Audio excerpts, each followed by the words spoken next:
السلام عليكم، كيفكم متابعيني طيبين؟ اليوم بسوي معاكم دجاج مقلقل.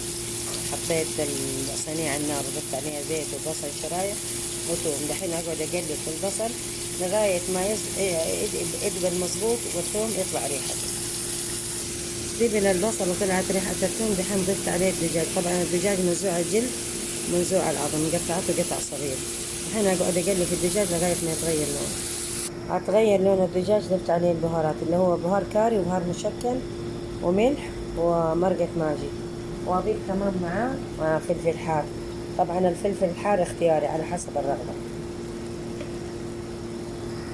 وضفت عليه معجون طماطم وطماطم مقطعة. الحين اقعد اقلب في المكونات وخليها تسبك. شوفوا كيف متابعيني، ما شاء الله تبارك الله، لو تشموا الريحة خيال. الحين اتركه كمان 10 إلى 15 دقيقة، بعدين اطفي عليه النار. شوفوا متابعيني، خلاص دحين اطفي عليه النار. شوفوا خلاص استوى الدجاج. طبعا لازم يكون فيها مرقة قليلة. شوفوا كيف. إذا عجبتكم الوصفة لا تنسوني من الدعم واللايك، واتمنى انكم تطبقوا الوصفة هذه. دحين كمان بسوي بطاطس مفلفل. شوفوا يا متابعيني، دحين بسوي معاكم بطاطس مفلفل. حطيت الصينية على النار وحطيت عليه بصل شرايح وثوم. الحين اقعد اقلب في البصل لغاية ما يشقر على خفيف تطلع ريحة الثوم.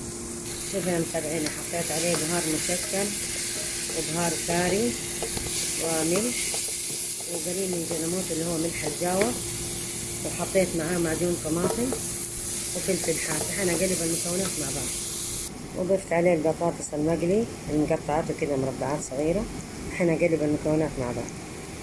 شوفوا حبايبي، خلاص طفيت عليه النار. شوفوا ما شاء الله تبارك الله.